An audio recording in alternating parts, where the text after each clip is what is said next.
반갑습니다. 손흥민TV의 봉 대표입니다.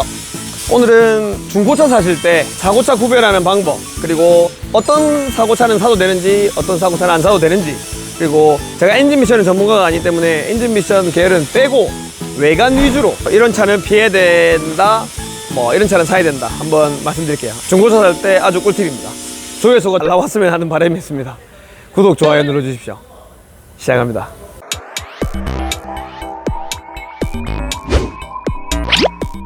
네, 일단 오늘은 중고차 살 때 외관 위주로 한번 설명드릴 텐데요. 일단은 제일 큰 사고차 구별하는 방법에 대해서 한번 설명드릴게요. 이 문짝, 휀다 이런 거는 교환을 해도 단순 교환입니다. 사실 문짝 교환한 거, 그런 차들은 문짝 휀다 교환한 거, 범보 교환한 것들은 사실 저는 사도 전혀 상관없다고 생각합니다. 제가 나중에 문짝을 떼고 휀다를 떼놓은 차를 보여드리면 설명할 건데, 일단 문짝 휀다는 교환을 해도 사줘도 된다고 생각합니다, 저는. 근데 그중에 뒤휀다는 교환을 한 차는 사면 안 됩니다. 지금 이거는 도색한 흔적도 있고 뒤휀다도 지금 교환을 했습니다. 뒤휀다 교환하면 철판을 자르고 이렇게 붙입니다. 보통 뒤휀다는 이 부분에서 많이 자르고요, 보통 막 90%는 여기에서 잘라 붙입니다. 그리고 아래쪽은 여기에서 또 잘라 붙입니다. 철판 좀 잘라 놓은 상태입니다. 손상이 너무 심해서 잘라가지고 이렇게 용접해 놓은 거고요. 그래서 뒤휀다 교환했는지 알아보는 방법은 여기 이제 고무를 떼는 겁니다. 제가 고무를 떼서 여기 지금 보면 기존 철판에는 이제 이렇게 수포 자국이 있습니다. 이게 앞면 뒷면을 붙일 때 기계에서 수포단 자국이 있는데, 새 것들은 이렇게 수포 자국이 없습니다. 이런 거에서 알 수 있고요. 이런 건 어떻게 아느냐, 반대편은 이제 교환을 안 했다고 생각하고 안 했을 겁니다, 아마. 이렇게 고무를 열어봅니다. 그러면 여기 수포 자국이 있죠. 수포 자국이 있는데 이제 반대편은 용접을 했기 때문에 이제 수포 자국이 없어지는 겁니다. 그래서 이 수포 자국 보면서 사고차인지 아닌지 알 수 있고요. 문짝 교환한 차들은 휀다, 본네트까지도 교환한 차는 사도 돼요. 근데 여기 뒤휀다 교환한 차는 뭐 사고차는 맞습니다. 그래서 뒤휀다 교환한 차는 차값이 뭐 100만원, 200만원, 많게는 몇백만원 싸요. 하지만 팔 때도 그렇게 싸게 팔아야 되니까 제 생각에는 뒤욘다 교환한 차는 걸러야 된다고 생각합니다. 이제 도장면 보는 건데요, 보통 도색을 했는지 안 했는지는 일반인들이 알기 힘들어요. 저희 같은 경우에는, 전문가들 같은 경우에는 앞으로 보고 옆으로 보고 도장면 좀 만져보면은 어느 정도 감이 옵니다. 근데 그 정도까지는 일반인들이 파악하기 어려운데요, 그래도 차주님들이 조금이라도 알 수 있는 방법 한번 설명드릴게요. 도장면을 볼 때는 앞으로 보는 게 아니고요, 보통 정면에서 보지 말고 측면에서 많이 봐야 됩니다. 측면으로 봤을 때 판금을 좀 많이 한 차들은 도장면이 똑바르지 않고요, 조금 울렁거리는 현상이 있습니다. 좀 안 좋은 단어로는, 우리 전문용어로는 빠다나미, 퍼티남이라고 하는데요, 이것도 판금을 좀 별로 안 했어서 티가 안 나는데, 철판이 이렇게 다 맨들한 면이 있어야 되는데요, 이렇게 판금을 하고 퍼티를 바르고 하면요, 이 부위는 옆에서 이렇게 나중에 도색하고 나면 조금은 울렁거리는 게 보입니다. 퍼티 작업을 아무리 잘해도 100%가 되기 힘들어요. 뭐 100% 잡는 데가 있긴 하겠지만 100%는 힘듭니다. 그래서 그걸 보는 방법이고요, 이렇게 도장면을 볼 때는 정면에서 말고 측면에서 봤을 때 티가 조금 나니까 측면에서 한번 봐보시고요.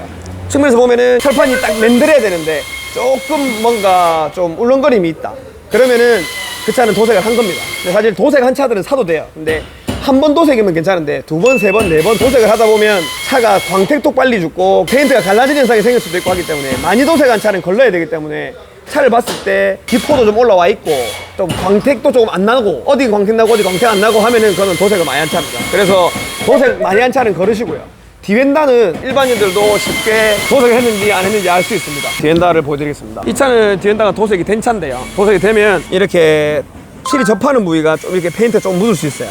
이렇게 조금 묻을 수 있고요. 그리고 제일 쉽게 하는 방법은 이렇게 문을 열어서 여기 뒤휀다, 여기 안쪽 한 면 안을 봅니다. 보면 여기에 좀 한 단이 졌죠. 여기가 여기서 끊어서 칠하기 때문에 여기에 단이 집니다.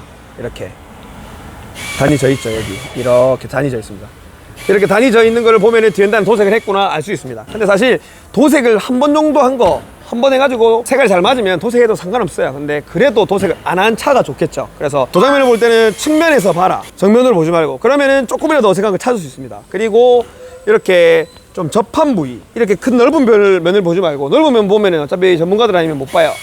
근데 이렇게 세세한 면을 보면은 도색이 좀 됐나 안 됐나 이렇게 알 수 있어요. 문을 열어서 안쪽에도 혹시 손상이 있는지, 녹이 있는지 잘 보셔야 됩니다. 보통 이런 데서 부식이 좀 잘 생겨요.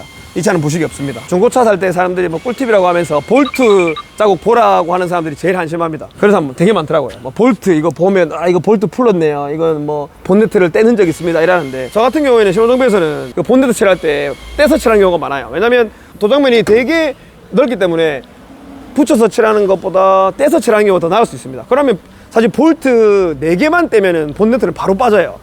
그리고 그대로 꼽으면 되기 때문에 사실 본네트 뺐다 꼽았다고 해서 차 안전상에 지장 있는 거 진짜 저는 제 기준으로는 1도 없다고 생각합니다. 그냥 뺐다 꼽는 거예요. 그리고 문짝도 마찬가지입니다.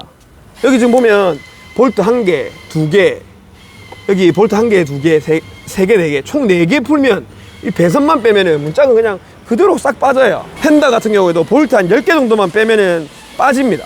밤바 같은 경우도 마찬가지고. 그러니까 범버, 펜다, 뭐 문짝 이런 거 교환한 차들은 저는 전혀 사도 된다고 생각하고, 볼트 풀었다고 뭐 사람들이 뭐 이 차는 사지 말아야 되는 사람들 보면 볼트를 안 푼 차보다는 당연히 푼 차가 안 좋겠지만 풀어도 사실 도색을 깨끗하게 나와 있고 안쪽에 손상이 없으면 괜찮다고 생각합니다. 이 차는 지금 그냥 펜다 문짝을 단순히 박은 거라서 이게 휠하우스고요. 여기는 이제 프론트 필러라고 합니다. 여기 문짝을 잡아주는 건데요. 이 안쪽에 필러만 이상이 없으면 차 간격에도 상관없고 안전에도 상관없고 전혀 상관없어요. 볼트 몇 개 풀어서 그냥 교환하는 거니까요. 그래서 저는 중고차 살 때 문짝 펜다나 이런 것들을 교환하면 차값이 뭐 몇백만 원씩 좀 싸져요. 그런 차들은 저는 사도 된다고 생각합니다. 대신 아까 말씀드렸던 것처럼 디른다 교환한 차들은 웬만하면 거르시는 게 좋습니다. 싸게 사도 나중에 싸게 팔아야 되기 때문에 결국에는 저는 거르기라고 하고요. 앞쪽을 봤을 때 제일 중요한 게 이제 휠하우스 프레임인데요. 보통 여기 휠하우스를 보면요, 본네트를 이렇게 보입니다. 그러면 이제 이런 면을 좀 봅니다. 이런 면을 보면 사실 이쪽에 손상이 있었던 것들은 일반인들이 보면 봐도 알아요. 자, 이건 매끈하잖아요. 보통 이런데 실리콘이 없다거나 뭐 조금 간 흔적이 있다거나 도색이 좀 안 돼 있다거나 이런 걸 보면 알 수 있어요. 이런 데도 보통 보면 알 수 있어요. 그래서 휠하우스 건드리고 프레임 건드린 차들은 안 사시는 게 좋긴 합니다. 중고차 살 때. 이게 휠하우스, 그 다음에 밑에 프레임이라고 있는데 이게 프레임입니다. 보통 이것도 프레임도 어디 도색이 새로 돼 있다든가 뭐 그라인드 자국이 있다든가 이러면은 이 데미지가 안쪽까지도 엄청 많이 들어왔다는 거기 때문에 세게 박은 겁니다. 그리고 특히나 휠하우스 쪽을 박으면 판금이 제대로 안 되면 큰일 나는 게 휠 세시 부분이 이렇게 약간 누울 수도 있고 해서 편마모도 생길 수도 있고 차에 계속 안 좋습니다. 그래서 휠하우스 손상 있는 차들은 저는 진짜 걸으면 된다고 생각합니다. 싸게 사봐야 또 싸게 팔아야 됩니다. 그래서 휠하우스 프레임 건드린 차들은 최대한 안 사시는 걸 추천드립니다. 이 정도가 제가 드리는 꿀팁이고요. 그래서 결론은 도장면은 정면에서 보지 말고 옆에서 봐라. 그리고 세세한 부분, 이렇게 꼼꼼한 부분을 봐라. 이렇게 앞범버 같은 경우에도 요거는 케이카 차량인데 이렇게 테이프를 싸고 칠합니다. 그러면은 요런 사이사이에 페인트 좀 묻을 수 있어요. 그러니까 요렇게 사이사이를 봐야 돼. 이런 넓은 면을 봐도 전문가 아니면 못 봅니다. 그래서 세세한 면을 한번 보라, 이렇게 한번 말씀드리고요. 중고차 살 때 이 정도만 알면 외관은 거의 뭐 끝난다고 생각합니다. 자, 봉대표의 top5. 오늘은 조정지역 얘기를 해볼 건데요. 지금 이제 부산이 해운대구는 조정지역이나 투기과열지역, 수영구, 남구, 동래구, 연제구, 부산 진구 이런 데는 조정지역 묶는다는 소문이 돌고 있습니다. 지금 뭐 해운대구만 묶는다는 소문이 있어요. 보궐선거 때문에, 내년에 부산시장 선거 때문에 뭐 눈치를 본다는 얘기가 있던데, 일단 이렇게 되면 어떻게 되냐, 조정지역에는 3가지가 있습니다. 투기지역, 투기과열지역, 조정지역. 조정지역이 제일 약한 거예요. 투기지역이 제일 센 거고, 서울은 투기지역이거든요. 그러니까 뭐 투자자들은 못 들어간다 보면 돼요.